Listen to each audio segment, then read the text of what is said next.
So I got 24 mustards here. They are rather sad seedlings, and I need to transplant them. So I was thinking to transplant them to this garden box right here. Let me see how long it is. 11 by 1.5. Oh, that's small. Now, mustards are one of my favorite greens because, well, one reason is they're so simple to grow. They're very tough. They adapt to climates, wide-ranging climate, cold, hot, either way. And they get, I guess, maybe spicier when it's hot, maybe. But, of course, when you cook them, the spice pretty much leaves. Okay, so it's shady now, and I'm making the holes for the mustards. So I got the holes right here so far. Okay, there's 17 little mustards. Now I'm going to put a scoop of potting mix around each. So there they are with the potting soil put in there. These ones I covered up the potting soil with the regular dirt from the box. You see I added a scoop of potting soil to each. Now I'm just going to finish filling in with the regular dirt from the box. Alright, so a simple update on the mustards that I planted in my little garden box. They're doing okay despite the 100-degree weather we've been having for like 3-4 weeks in a row. Literally, over 100-degree weather in South Mississippi. And so it's pretty remarkable that these mustards have been able to hold on. So all I've been doing is watering them every day with some weed water. Okay, so what I did also was put down just some grass mulch on the soil surface. The mustards are doing pretty well. They've gotten pretty good size. I mean, this is big enough leaves to harvest for a nice mustard green. Not a lot of them. I haven't tasted them yet, so let's try tasting them. See how spicy they might be. Oh, yeah, there's the spice. It's not an overwhelming spice, which is a good sign. Seem to be in good shape. Well, I got a garden pest in this box full of mustards, and it's a big one. The plastic chicken gets in here and just scratches all this mulch and seriously damages all the leaves and covers them up with the mulch and injures the plants. It's very difficult, so I'm gonna have to do something about it. Might be one of these young ones, probably a little one like one of these ones, but they're small enough they can get in out of my fencing pretty easy. And again, I've seen some of these, one of these teenagers, I think, right over there by the box. Okay, so I got some bird netting and a couple of plastic posts with metal stakes on the end of them.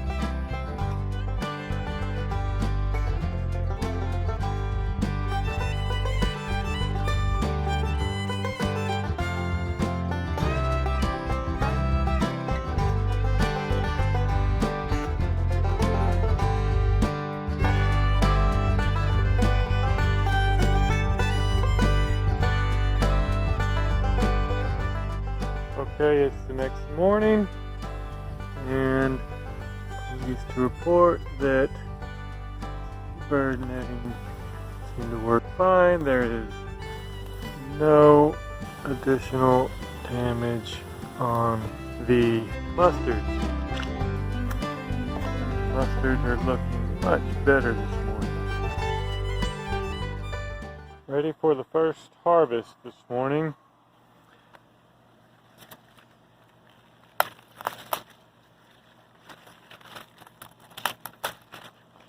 Leave plenty of leaves to grow quickly back, to recover quickly. That should be plenty to add to my eggs for breakfast. Okay, today is my first big harvest of these mustards from this mustard box that's been growing for the past couple of months or so. I'm interested to see how many bunches I'll get from it.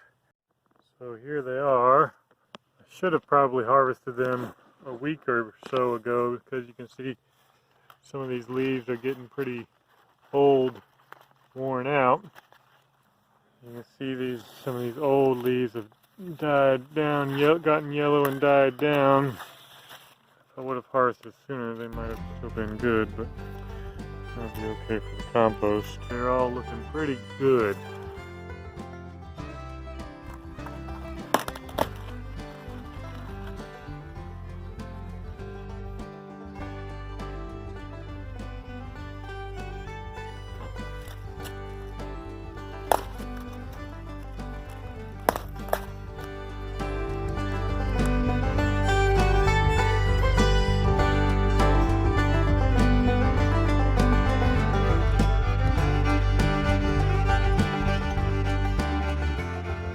Okay, I just wanted to show how big one bunch is.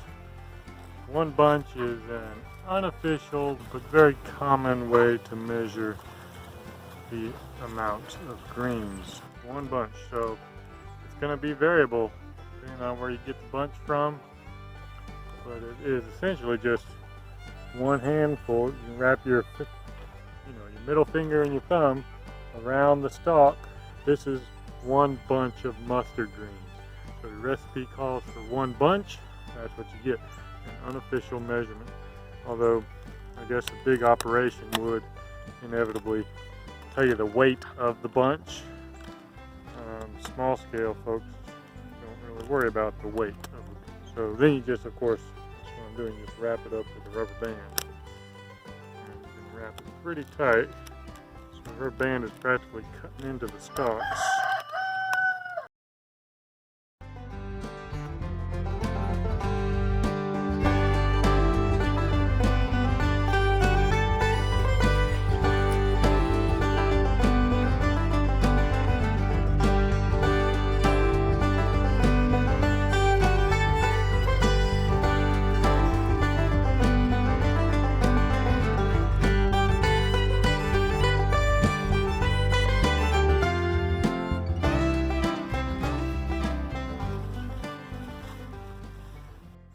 You can see how many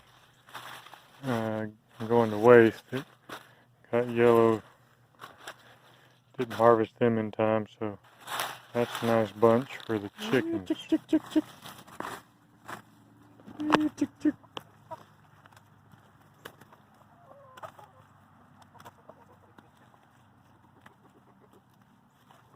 It's been a while since they've had many good greens. I need to give them some more greens more often. Alright, so you can see what I left behind. Most of the plants have one medium-sized leaf on them. Most of them have that medium-sized leaf to help them to regrow faster. Should be able to get another good harvest in 2 or 3 weeks. So after harvesting those mustards, it's good to give them some fertilizer. In this case, it's the Instamatic compost tea. Gonna just give them a nice dose of Instamatic compost tea.